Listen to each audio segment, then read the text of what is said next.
So today we're doing a question and answer session. In my infinite wisdom, months ago, I planned the question and answer session for this week. And I was like, can I get out of it? But yes, hi Roma.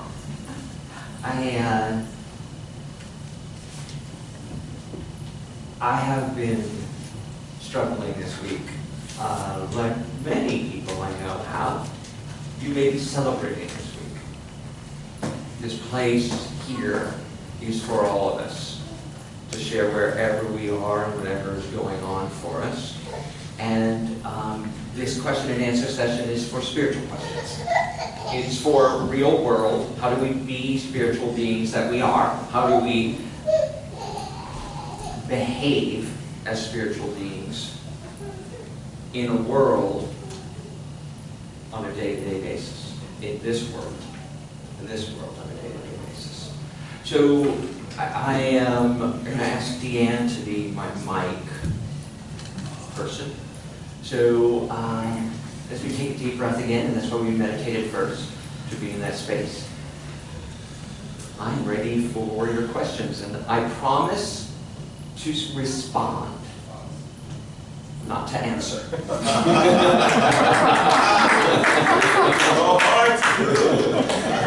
I promise to respond to your question. Anything from anyone.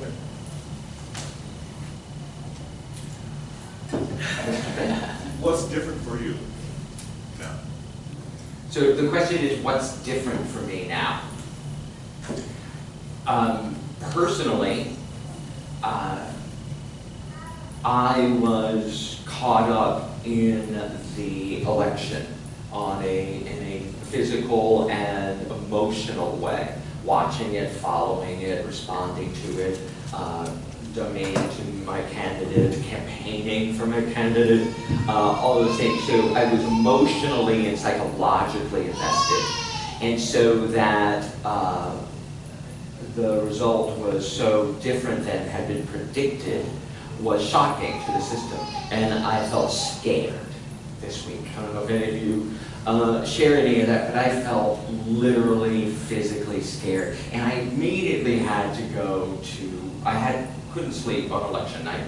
I woke up every hour on the hour with images flashing on, and I finally got up in the morning and started to pray, and I sat down and started praying about what's next, and started praying about my response to it. And slowly, I like to talk about it this way, there is nothing linear that goes on in this life. It is all a spiral. And so even in two things with this, I'm watching my own life go, oh, I know the truth. God's got this. It's all good. Till despair. Oh my God, I know this. I've got this. I'm God and all is good. Oh my God, despair. But the spirals keep going up, and I notice the week I keep going higher in consciousness. Friday night, singing here with everybody, and singing those songs, and dancing and laughing made a huge difference. Getting back into a rhythm of life. But I also think that's what's going on, that spiral is what's going on for us as a planet. That every time, if you know anything about spiral dynamics and Ken Wilber's work of integral thinking, that it's all on this integral spiral. That we don't progress linearly up, but that we spiral around constantly. But the spiral keeps growing up, so that as we make great strides in consciousness, we have a tendency to revert back in consciousness to an older consciousness before we build on it again and build up to an even higher level of consciousness. It's almost like we take on something new and get scared. You're standing on the edge of the diving platform and retreat back. And then we have to go back out to the edge of the platform again and learning how to walk that tightrope. Now, I'm not saying that any of this is fun for anyone, but that's what I think is going on psychologically, emotionally, and spiritually for us as human beings. We've made such huge, huge gains in consciousness as a whole people. And there's no denying that. I think. You may want to argue with me, and I encourage you arguing with me here. I'm also just open for this discussion. So, thanks, Ben. Nelson. So as an environmentalist, I was concerned about the outcome of the election, and totally caught off guard. Felt like I got punched in the stomach, didn't see it coming. And so I tried to use my spiritual practice to stand in it and breathe.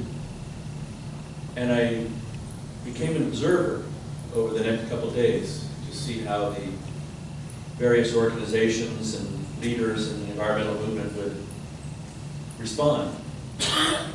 And in the first 24 hours, the response was pretty emotional, even though they were trying to be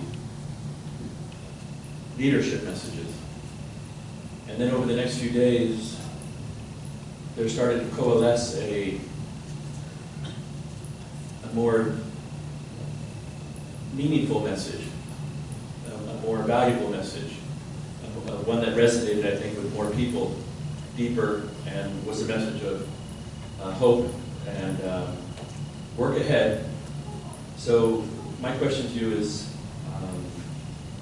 for me, it was kind of like a balancing that kind of came about. And I was wondering if that's what your thoughts are on that process. Balancing meaning the balancing of whether the work. Well, at the beginning, everybody was running to the edge of the cliff, and then there was a little more balancing as we kind of pulled back and said, let's try some breathing exercises, and then after that, let's try some community work and so forth. Yeah. So I think it's a great perspective too. When we're in the midst of it, you can't see it. When we're right in the midst of the battle. But I had a thought this morning as I was talking to Ben while we were doing rehearsal before service started today. The Obama era came out of 8 years of George Bush era. And that there was a huge call for it. There was a huge call in consciousness to shift. And again, that's that cycle. But the balance is, for me, what I'm seeing is that there is great work being done right now. Right? Great work. People realizing that it's theirs to do. Okay, so spiritually and psychologically, what we've done on some level, and I did it, oh my God, I did it, is I invested all the hope and all the ideas and all the change in an outside person, right? Whoever your candidate was, right? Whoever your candidate was, you invested all of the things that you found valuable and all of the things that you honored and you wanted to see happen into an outside person. And the truth is, guys, it's us. There's no one else to do it. If you got this idea that the world needs a better environment, it's yours to do. If you have this passion around child education, early childhood education, or you have a passion about how minorities are treated in this country, if you have a passion about immigration and reforming it, that is God knocking on your door as you to say, get out and do it. Do it. But to think that there's a one person or a one party or one situation where a utopia is going to happen here on earth is abdicating your responsibility for it. So to me, on some level, the balance, Nelson, is that the wake-up call for all of us is, okay, well, if I want this to happen, I guess I better do it. I guess I better stand up and make my passion, my vision, really clearly identified and stop expecting that other people will do it. Now, it doesn't mean you have to become a political activist. That may not be your path. I get to do it from here, from this place. You may do it any place from your regular job, from conversations you have with people you meet. There's so many different ways to be a community organizer, activist, to be a spiritual being in the human experience. To be the spiritual being in the human experience. Remember that in the year 33, when supposedly Jesus walked the earth and was executed for his political beliefs, he didn't have a system of government that he supported or voted for. He didn't have a system of government that he was fond of. He was all of the people of Palestine were under siege, under occupation, and were in constant terror. And yet, he stood up in front of everybody and said, love your neighbor. Pray for your persecutors. Love your neighbor. And pray for those who persecute you. He didn't say, go out and call them SOBs. He didn't say to go off and have political violence. He said love. Love is the answer in that situation. Now, Mahatma Gandhi, in a repressive, unelected, not by a majority, political system, found a way to have peaceful civil disobedience. To stand up and say, no, this will not stand. You don't have to become a doormat to be loved. In fact, sometimes the most expressive and the most powerful way to be loved on the planet is to say, that cannot be. That law, that idea is unjust. And I stand for something higher and bigger for all humankind.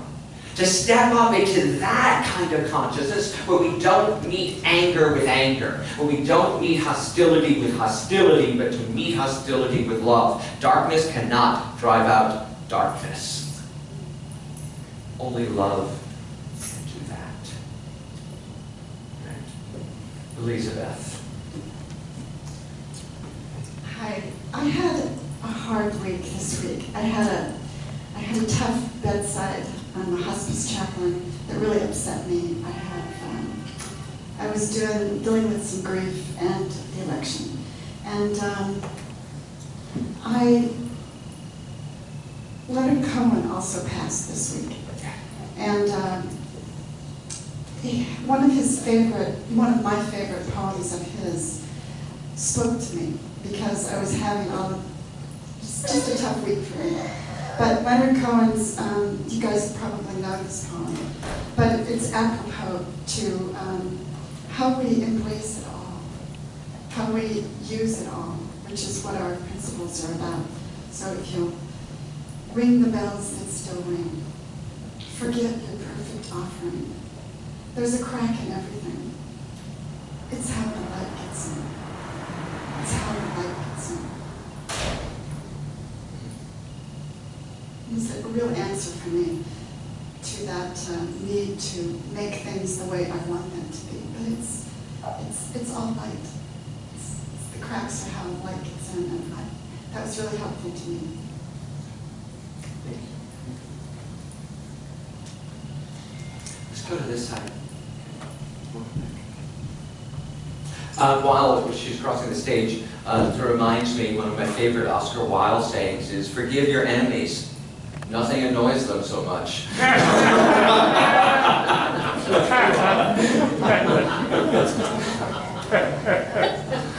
Yes.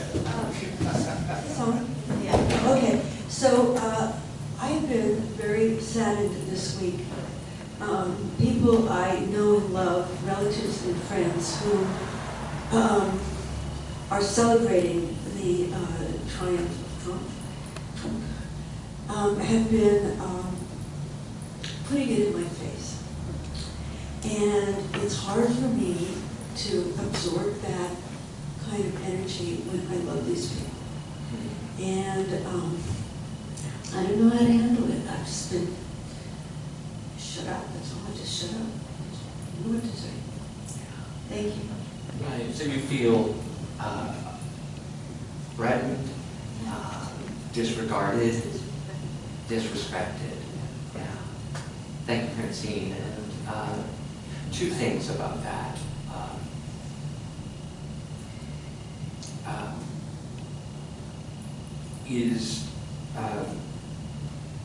That's a really difficult place to be right now, to feel that kind of energy coming. I want to talk about two things about that. First is, as a household, JD and our 18-year-old son and myself have been practicing literally at the dinner table nonviolent communication, right, by Marshall Rosenberg, and it really has helped us as a family. And one of the skills that I've learned from that and been reminded of, because I studied it in seminary, but to be reminded again, is that you can say to someone who's doing that to you, hey, I have a need to feel respected and honored. And what I hear you saying to me right now doesn't respect and honor my being, my desires and my passions. So, and I understand that you feel happy in a way that you feel that this is the right course for your life and for the country. But I would ask you to rephrase what you're saying to me so that I also am respected and honored. And from that kind of perspective, to say it, to step back and not to react, but to respond in love, doesn't mean, again, that you're not the doormat. You're not the doormat. I demand to be respected in this interaction. I have a need to be respected in this interaction. Would you please respect me by rephrasing that? And then they have a choice. Either they do or they don't, and you can make your decision about whether you want them in your life or not based on that honest talk to. And the other thing about that I've been wrestling with and come to understand for myself this week is that, well, Hillary Clinton got a majority of the votes in the country, close to 2 million more than Donald Trump, at this count. There's still a sizable majority a minority that voted for Donald Trump. And there's another whole segment of the population, 46% of the eligible voters didn't vote. 46% of the eligible voters didn't vote. And there's two different criteria for me.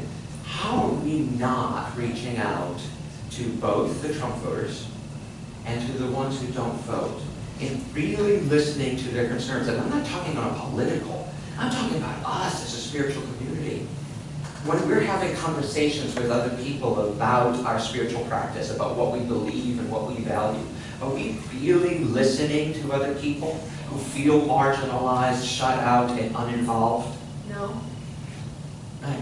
Are we really engaging on that kind of level so that we can build a consensus, maybe be changed ourselves by understanding someone else's perspective? I think this polarization that I hear about in the country is that we're only talking to ourselves. We've lost the ability to have civil and productive discourse. And dialogue, much more than discourse, dialogue, where we really listen and really understand someone else's perspective. That is a spiritual practice. And if we want a solution to what I see going on in the country, if we want a solution to the pain that some of us are feeling this week, the solution has to come from doing it a different way.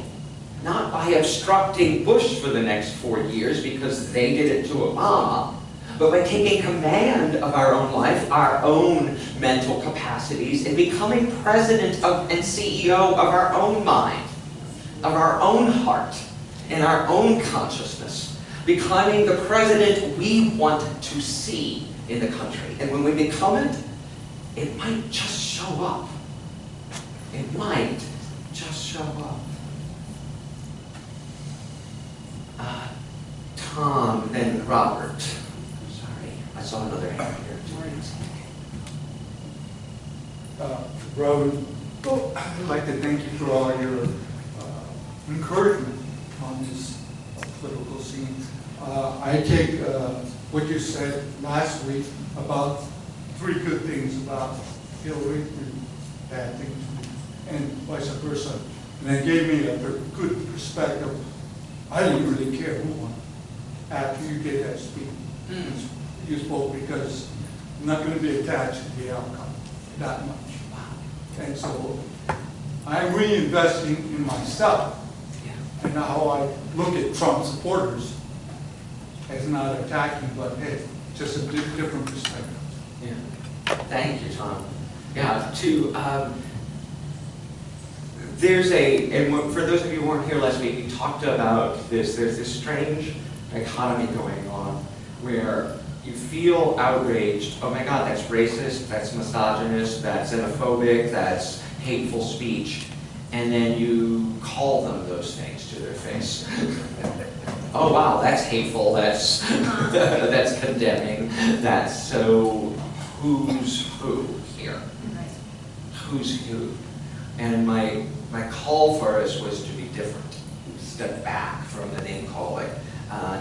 My favorite Gandhi quote, one of my favorite Gandhi quotes, is you can't change the mind of anyone who can feel your contempt. You can't change the mind of anyone who can feel your contempt. Robert. Yes, I think you've spoken to a lot of this, but I think there's another place I'd like to go with it. The biggest thing that I realized in this election is not how different we are, but how much the same we are. Because the people that were on the Republican and Trump side felt disenfranchised, unheard, disrespected. And the people on the Hillary side felt unheard, disenfranchised, and disrespected. And that seems to be the theme. Everybody was unified in, I'm mad as hell and I'm not going to take it anymore. Right? It was the theme of the election. So, independent of the issues, independent of the specific policies that will come down, that will all respond according to our own beliefs and our own callings, how do we start to operate individually and as a spiritual community to invite people into that dialogue that you're talking about, where we are understanding? You know, I did this with my dad the other day, because my dad was a very adamant Trump supporter. And he was talking, and he called because he was very excited about the election. And I just let him dialogue about what he was excited about. And I didn't agree with him on everything, but I didn't shut him down. I didn't sit there and throw my counter in his face. I just sat there and said, okay, and then what do you think about this? And I just became curious about it. And we actually had a nice conversation where he was actually respecting my side as well. And that was just something that I did for myself. But I want to broaden it out because I don't have all the answers. What can we do as a community and individual to help this dialogue continue? So I think one of the first things we'll do is in the new year we'll offer some, and maybe I'll do them on Sundays too, some workshops on nonviolent communication. That would be great. Yeah, I think we could all use that, and I know I could use it. I teach what you need to learn, right? So Deanna and I will work up a plan. We can do alternating, because to be able to say in the face of all that kind of hostility or that anger, that is to say, tell me more. To be really genuinely curious about hearing more from the other person. Only then, as Robert, you just were demonstrating, when you allow them to say, can you then say, and, not but, remember, don't put your butt in my face, but and, I feel that this needs to be addressed as well. I have a need, a desire for people of all faiths to be respected and included in our dialogue. I do have that belief that no religious practice should be shunned, marginalized. And that's important to me. So how do we include that in your vision?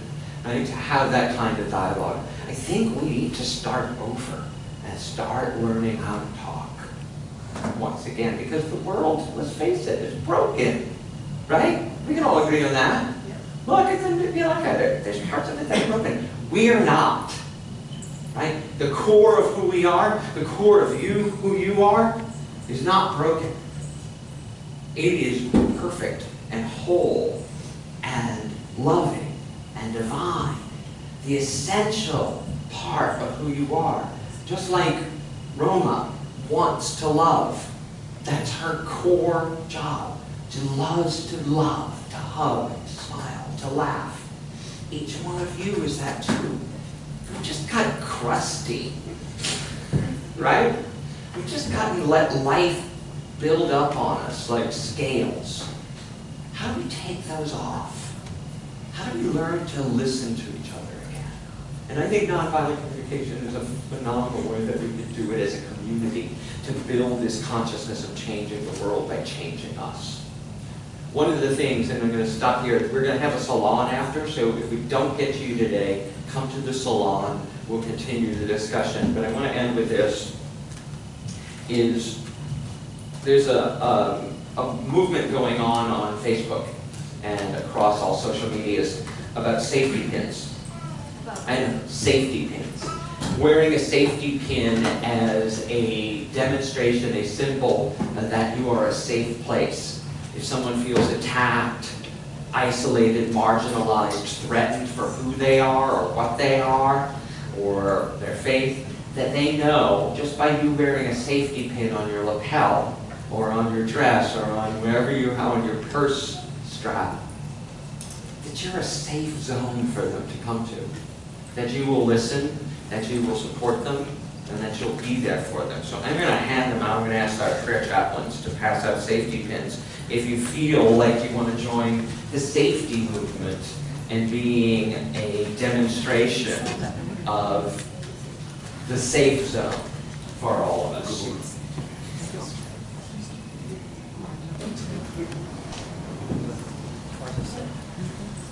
Yes. And there'll be more up front. You can pass them out too. Knowing that we can change the world. Margaret Mead, a group of highly dedicated people, are actually the only thing that ever has changed the world. Right? We can change the world. But we need to do it in community. We need to do it in community so that we support each other in learning how to be the loving presence on earth. Not to add more hate and more rejection and more anger. Amen. But to change ourselves and change the world. We're going to look at gratitude. So